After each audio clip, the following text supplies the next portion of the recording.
Reddit, what is your most disturbing, scary, or creepy real story? Story 1. A few years ago, I was walking through the woods off the beaten track bit, and I smelt this really overpowering sweet smell. Being nosy, I pulled back the undergrowth to have a look and found a dead body. The guy had clearly been there a while and wasn't looking great, all swollen and green and black with various runny bits. The local wildlife had also been dining well for a few days. I called the police, who told me to wait with the body until they arrived. Being in the middle of nowhere, it took a while for them to arrive, and it got dark, and I just sat there in the dark with him for a long time. It turned out he had taken his life. For a long time afterwards, I had dreams about him, and he would talk to me and not nice things, mainly about how he was angry. I had disturbed his resting place, and he wanted me to end myself. Probably just my imagination, but all pretty disturbing at the time. He still turns up in my dreams from time to time, and no doubt will be tonight after typing. Story 2. I posted this just a couple days ago on another thread. This isn't very interesting, but I woke up with blood gushing down my cheek when I was younger, and I didn't feel anything, but my face felt wet. So I went down to my parents' room and they freaked out. Till this day, we still have no clue what cut my face, but I needed 8 stitches next to my eye.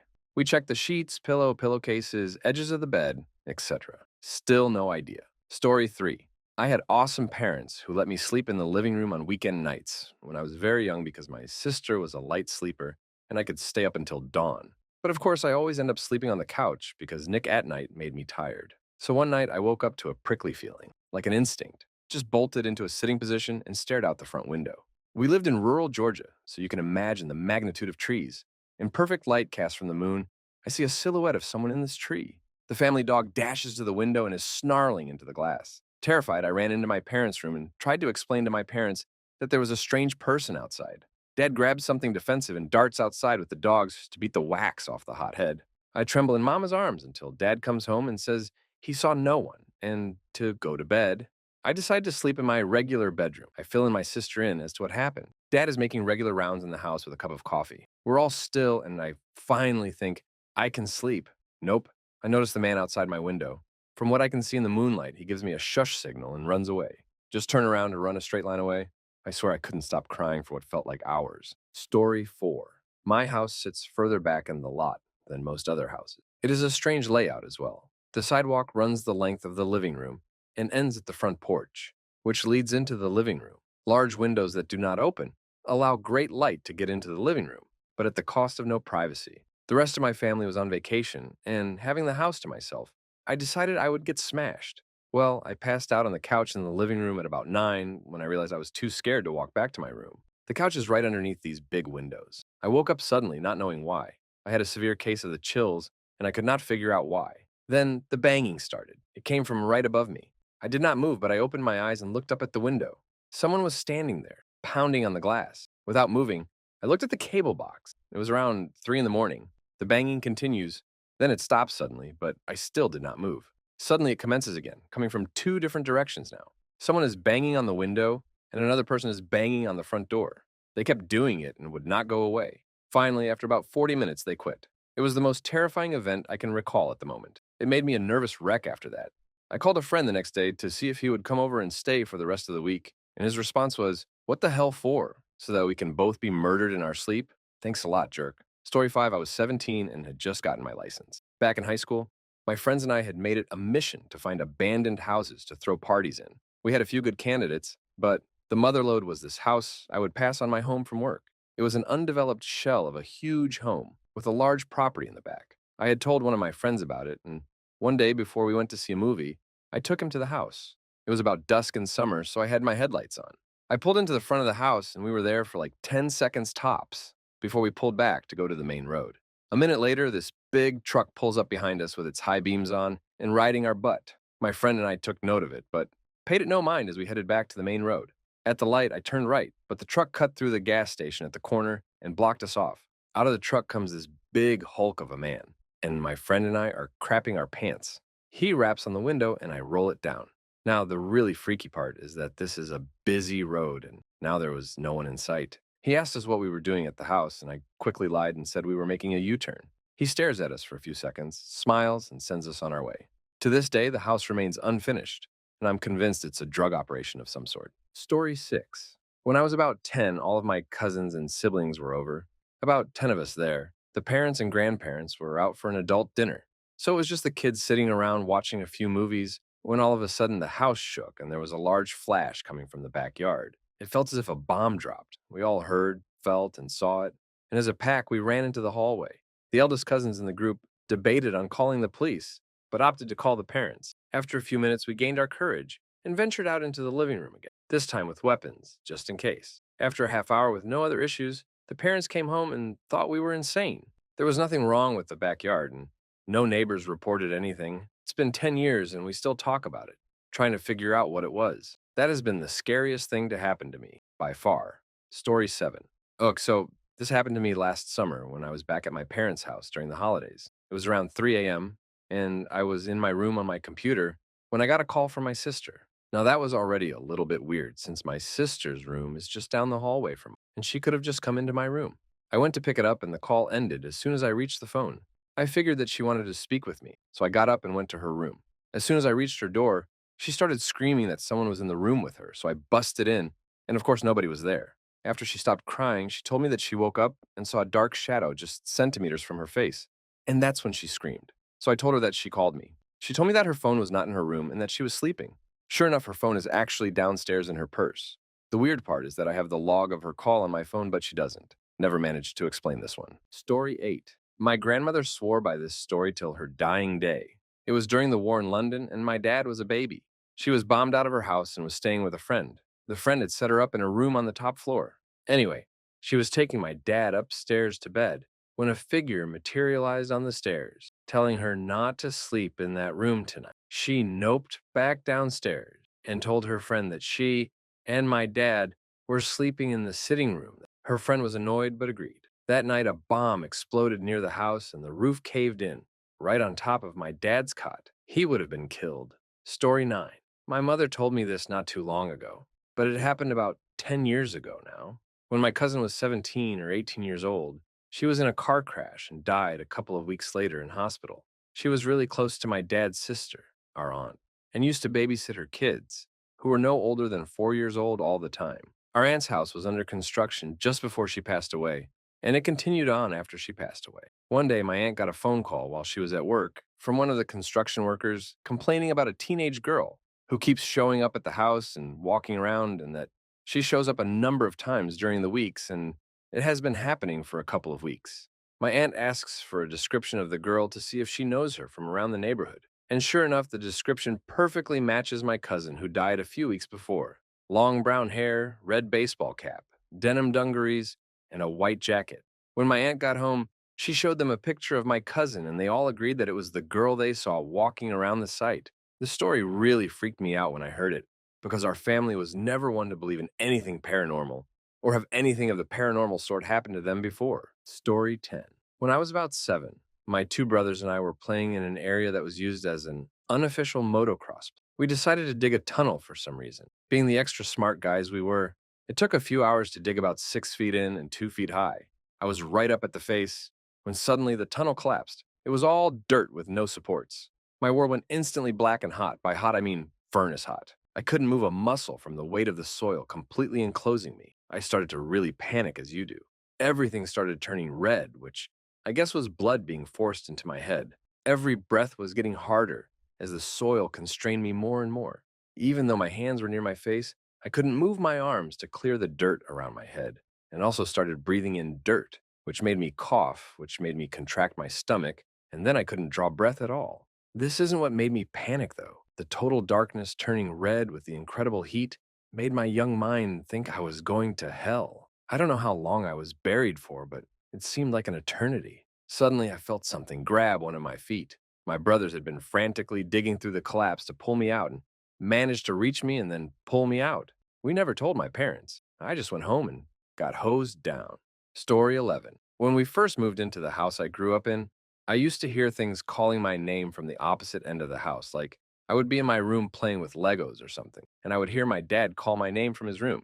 So I'd go to my parents' bedroom and ask them what they wanted, and they'd always tell me that they never called my name. Being a little kid, I honestly started to think that they were playing a joke on me, because this happened about once every couple of days. Well, one night it happened, and I went to ask them what they wanted, like always, but right as I stepped into their room, I heard my mom's voice calling for me from the living room. which is all the way on the other side of the house. It was at that exact point that I knew no one was tricking me because I was looking at both of my parents sitting in front of me. I kind of kept this to myself until my brother was diagnosed with partial narcolepsy. One of the symptoms of narcolepsy is apparently oral hallucinations, so I thought maybe I had it too. Went and got myself checked, completely fine. So I have no idea what was calling my name all those years, and I still hear it at night whenever I come visit and stay over. Story 12. When I was a child, I lived in an old Victorian house, and I would always hear laughing while I was trying to sleep.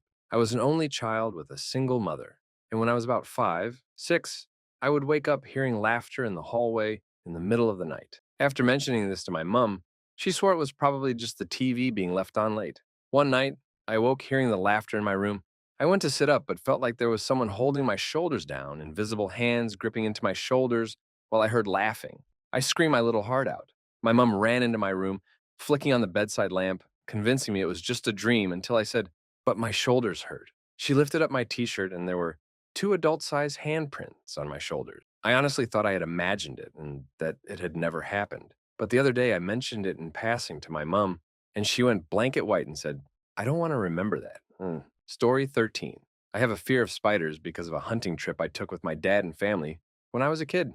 I don't enjoy shooting things. Not an animal rights activist, but I think killing for game or bragging rights and not for food is wasteful and barbaric. I had brought my Game Boy, and they stationed me at one of the ground blinds so I could use the radio to tell the others if I saw any deer headed their way. I got bored as crap and got tired of grinding in Pokemon, so I turned off my game and started rifling through my backpack to find another.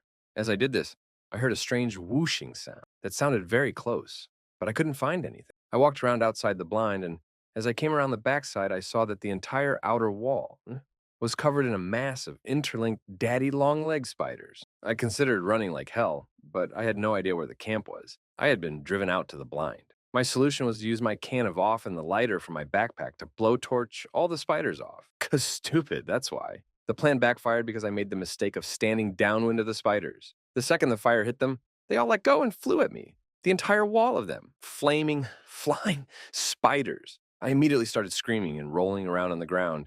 I took off all of my clothes and immediately phoned my dad on the radio and told him to come get me and that we were going home. I have never sworn or cried so profusely in my life. I eventually went through therapy regarding this event, and now I just hate spiders in general and prefer not to be around them. Story 14. When I was in nursing school long ago, there was a lady that did not want to be resuscitated by all means. Later, she became altered and her family gained power of attorney over her. They changed her code status from DNR to full code, even though that was not their mother's wishes. Since they had a power attorney over her, we had to follow the children's wishes. The lady went into VFib with no pulse or breathing. We started CPR until the code chart arrived at the bedside. The doctor went to administer a shock, but the machine failed. He tried again and again. The machine would not deliver the shock. The minute she passed on, the machine worked. The hospital checks the defibrillator daily, and it not working has never ever happened before. In the end, the lady ended up getting her wish of no resuscitation. Everyone was freaked out over this. I have been a nurse for 20 years and never seen this happen before. Story 15. It's not something I tell people on a daily basis, but when I was little, I'm going to say 7 or 8, I woke up banging on the window. At first, I figured it was just the wind and tried to shrug it off to go back to sleep, but I kept hearing footsteps in my room. My room had a large enough area for you to walk in circles in front of my bed. You know, the kind of noises that are just supposed to be the house settling in. It sounded like someone was circling my room. I used to sleep with the radio on, and at this very moment, it was playing a very depressing song that I can't remember the name of, but if I hear it on the radio, I get the creeps still. So that really started to scare me. The room also felt as if it was getting colder. At this point, I was really scared. I decided to make a run for it, to my parents' room down the hall. As I passed through the area where the feet were, I got so incredibly cold that I could see my breath, and I froze for a sec, only to hear the words, "I'm lost." I bolted to my parents' room, hid under their bed, and cried myself to sleep. Story 16. We were living with my grandparents at the time. My aunt's room was a 2-foot tall Victorian-style doll converted into a lamp. The lamp would only turn on by holding the doll's cold plastic hand and raising and lowering the arm. The doll stood on a nightstand next to my aunt's bed, facing the door, greeting everyone who entered with a creepy, dead-eye smile. I was alone in the house one day and wanted a blanket from my aunt's closet. Luckily for this scaredy cat, there were 2 important factors that worked in my favor. 1, it was mid-afternoon and wouldn't need the lamp's light, and 2, The closet was located immediately next to the door's entrance. So without lifting my gaze, I stared at the floor, entered the room, and turned 180 degrees. Now my back was toward the doll. I quickly swung open the closet door and reached down for a blanket, when suddenly something about the room was different, brighter. The light was on and the peach fuzz hairs on the back of my neck uncurled. I froze for an eternity, then felt my survival instinct kick in and wanted to run screaming in horror, but before all that, I still had to look. Man, I wish I hadn't looked. As I turned to exit the room, I lifted my stupid head only to confirm that the doll's hand was raised and that it was pointed directly at me. Such traumatizing vision burned in my brain since I was 13. Much uneasy, creepy memory. Story 17. It was around last year. We had a friend that went missing for almost a week. We weren't really that close, and he lives in a campus dorm, so really didn't know till that night. My housemate saw a report from the university's Facebook page that there were a couple of bodies found in a spring at the far edge of the campus. Our university is located beside a mountain. We all started to worry, especially when I learned that he really had been missing. We were anxious for news to come, and when the reports of the initial ID came in, we were shocked. He was one of them. The report misspelled his last name, but we knew it was him. Panic mode. My housemates and I went out to meet with his roommates, while I called a couple of our friends that went straight to the spring. They weren't able to see him there, since when they got there, the police already took the bodies for autopsy. At that point, we couldn't do anything but wait for further news. It turns out that the two of them went swimming there the weekend before and drowned. Their bodies got really bloated from being soaked for days, and crustaceans started to eat away their skins. It really seemed at first that it was a frat initiation gone bad, because they both looked like they were covered in lashes. It's a very messed up way to die. R.I.P. Kevin. Story 18. Not all that scary, but relatively creepy. A couple of friends and I were at the annual fair held at a local park one year. Being 14-year-old girls, we thought we would be cool and separate from the large crowd at the fair by walking along a rather long walking trail that starts at the fairgrounds and travels on for a few miles. Well, it was late in the evening, and the lighting was bad.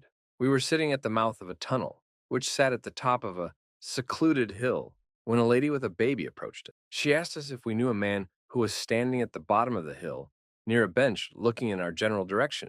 We told her we didn't, and her response was, "Well, he's been following you for a while. I don't know what he's up to, but you should be careful." Needless to say, we hightailed it back to the story 19. When I was a kid, I had to go to sleep early at about 8 p.m. I was laying in my bed staring at the hallway lights, listening to my family laugh in the kitchen. I was squinting my eyes to see how long I could make the light rays extend out. Then there appeared an old translucent lady with long curly yellow hair, and she wore a purple flower dress. She stared at me with a smile half the size of her face. I kid you not. I tried to scream, but nothing came out. So I placed the blanket over my head and cried myself to sleep. The next morning, I asked my sister if we had a visitor the night before. My words probably were, "Did an old white lady visit us last night?" She said no. I told her what I had seen, and she said it probably was my guardian angel. Thinking of it now, I have to say, bullcrap. That's some freaky way to say hello. My classmate later mentioned to his friends he saw a teenage boy with the same half the size of your face smile, standing at night in his backyard as he was going to close the garage door. His reaction was to run back into the house. Story 20. And this isn't my story, but a former teacher told it to me and swears it is true. She said that when she was a child, she shared a room with her younger sister. One night, she was in her bed and her sister told her to look toward the door. She looked up and saw the silhouette of a man standing in the doorway. She had a light switch right next to her bed. So she turned it on and there was nobody in the doorway. They called for their dad and he came in asking them what was wrong. They told him what they had seen and he said it was probably just their eyes playing tricks on them. The next day, my teacher went downstairs and saw her father sitting at the kitchen table just staring. She asked him what was wrong and he said, "Was the man you saw a tall man?" She claims that each member of the family saw the silhouette a number of times over the years, and each time it was the same thing. They would turn on a light and there would be nobody there. I've been creeped out ever since she told me this story.